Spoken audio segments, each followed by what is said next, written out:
ओम समुद्रवसने देवी पर्वत स्तनमंडले विष्णु पत्नी नमस्तुभ्यं पाद स्पर्श समस्व में। समुद्र रूपी वस्त्र पहनी हुई, पर्वत रूपी स्तन मंडल वाली और विष्णु भगवान की पत्नी है पृथ्वी देवी, तुम्हें मैं नमस्कार करता हूँ। मेरे चरणों को तुम्हें स्पर्श होता है, इसलिए मुझे आप क्षमा करो। पृथ्वी प्राणी मात्र की माता है। जड़ चेतन सभी पदार्थों को वे अपने प्रेम पूर्ण गोद में स्थान देती है। अपना प्रेम भरा पीयूष पिलाकर माँ वसुंधरा सकल जगत को पालती है। जग जननी वसुंधरा के प्रेम का ऐसा विचित्र आकर्षण है कि गगन में विहार के लिए गया हुआ मानव अंत में वापस पृथ्वी की प्रेम पूर्ण गोद में स्थान पाकर ही राहत अनुभव करता है। माँ वसुंधरा के इस आकर्षण को ही वैज्ञानिकों ने गुरुत्वाकर्षण का सुंदर नाम दिया है। जिसके जीवन में गुरु तत्व हो, वही दूसरों के आकर्षण का कारण बनता है। गुरु तत्व गुणों से आता है। माँ धरती ने अपने धैर्य, क्षमा, सहनशीलता, नम्रता और धीरज आदि गुणों से यह गुरु तत्व प्राप्त किया है। इसीलिए वह मानव मात्र के आकर्षण का केंद्र बना है। माँ धरती के विशाल शरीर को आच्छादन करने वाला सागर उसका वस्त्र है।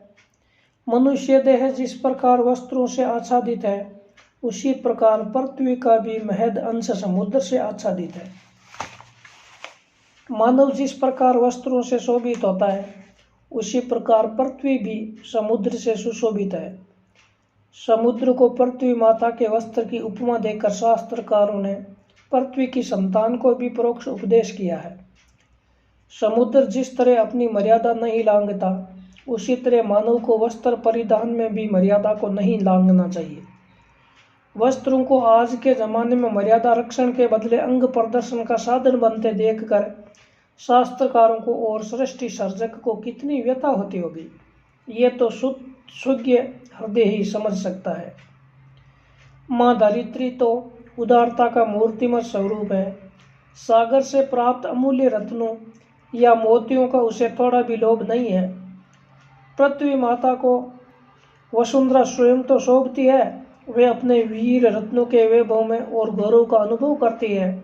नरश्रेष्ठ के सर्जनों में भगवान को भी जिनका स्मरण करने में आनंद की अनुभूति हो, ऐसे अनेक पुण्यशील पृथ्वी का सर्जन माँ पृथ्वी ने किया है। पृथ्वी के वक्ष स्थल पर स्थित पर्वत माता के स्तन के समान है। मात्र वात्सल्य से माँ वसुंधरा अपनी संतानों को पोषती है। पर्वत में अनेक प्रकार की वनस्पतियां और पौष्टिक औषधियां होती है। संस्कृत में पय शब्द के दूध और पानी ऐसे दो अर्थ होते हैं। इस दृष्टि से पयोदर यानी दूध धारण करने वाले स्तन और पानी के निर्जरों को धारण करने वाले पर्वत, ऐसे दो अर्थ होते हैं। इस दृष्टि से यह पर्वत को पृथ्वी माता के स्तन की उपमा दी गई है। पुराणों में भी पर्वतों में से निकले हुए दूध के निर्जनों का वर्णन भी मिलता है। इस पर्वत रूपी स्तन मंडल में से ही गंगा, यमुना वगैरह सैकड़ों नदियाँ निकलती हैं।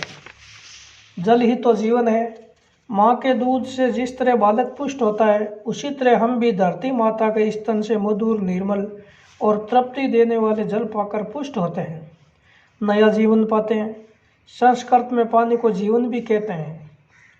धरती माता जल देकर हमें जीवन प्रदान करती है और अन्न देकर जीवन को पुष्ट बनाती है। पृथ्वी माता की क्षमाशीलता, सहनशीलता और उदारता अद्वितीय है। हम उसे खोदते हैं और वह पानी देती है। हम उसमें हल जोतते हैं, वह हमें अन्न देती है। अपकार करने वालों पर उपकार करने की शिक्षा माँ पृथ्वी के बिना कौन हमें दे सकता है। हम माँ धरती को गोद में नाचते हैं।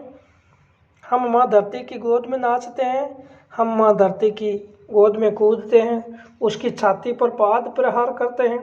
हमारे स्वार्थ के लिए उसे खोदते हैं, छेदते हैं उस पर आसमान को छूने वाली बड़ी बड़ी इमारतें बनाते हैं। माँ वसुंधरा ये सारा बोझ हंसते मुँह सहती है, इसलिए कृतज्ञता से उसे नमस्कार करने में हमारी मनुष्यता और बड़पन है। पृथ्वी को विष्णु पत्नी कहा गया है।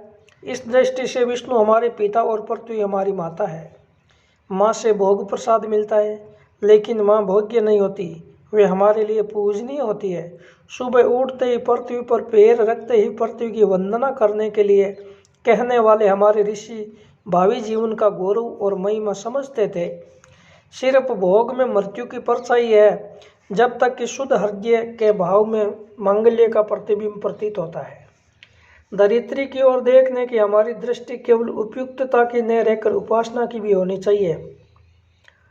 जब तक मानव को यह ज्ञान नहीं होगा कि पृथ्वी का मालिक मैं नहीं ईश्वर है, तब तक मानव धरती की सच्ची संतान नहीं बन सकती। आज मानव धरती को केवल भोग का साधन मानकर उस पर अपना अधिकार प्रस्तावित करने का प्रयत्न करता है। शायद इसलिए पृथ्वी अपना रस खींचकर निर्वीर्य बन गई है। पुराणों में ऐसा वर्णन है कि शेषनाग ने पृथ्वी को अपने मस्तक पर धारण किया है। एक बार शेषनाग से पूछा गया कि तुम्हें यह धरती, उस पर स्थित पर्वत या वृक्ष वनस्पति का भार नहीं लगता? शेषनाग ने बहुत ही मार्मिक उत्तर दिया। उसने कहा, ने में भूमि पर्वतानाम ने च ने में भारो वनस्पते विष्णु भक्ति विहीनस्य तस्य भारो सदा मम।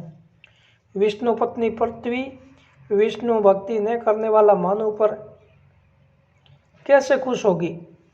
कृतज्ञता से भूमि पूजन या भाव से विष्णु भक्ति न करने वाला मानव पृथ्वी पर भार रूप होकर विचरता है। उसके लिए कहते हैं कि ते मृत्युलोके भूमि भारभूता मनुष्य रूप मृगाश्चरंती। धरती ने अपना खजाना हमारे लिए खुला रखा है। नाना प्रकार के खनिज द्रव्य देकर वे हमें मालामाल कर देती है। हम में भाव चाहिए इस वैभव को प्रसाद के रूप में स्वीकार करने के लिए, और कृतज्ञता चाहिए माँ धरित्री का पूजन करने के लिए। पृथ्वी की अपनी विशेष सुगंध है, ततरसा गंधवती पृथ्वी। पृथ्वी में रही हुई मधुर सुगंध मेरी विभूति है, ऐसा भगवान गीता में कहते हैं। पुण्यो गंधे पृथ्व्याम च। पृथ्वी को जिस तरह सुगंध है, उसी तरह हमारा जीवन भी महक उठना चाहिए। खलील जिब्रान ने ठीक ही कहा है, धरित्री के हृदय में कविता का स्फुरण हुआ और उसने आकाश में वृक्ष कुंजों का निर्माण किया। हमने उसे तोड़कर सपाट मैदान किया अपनी शून्यता बनाए रखने के लिए।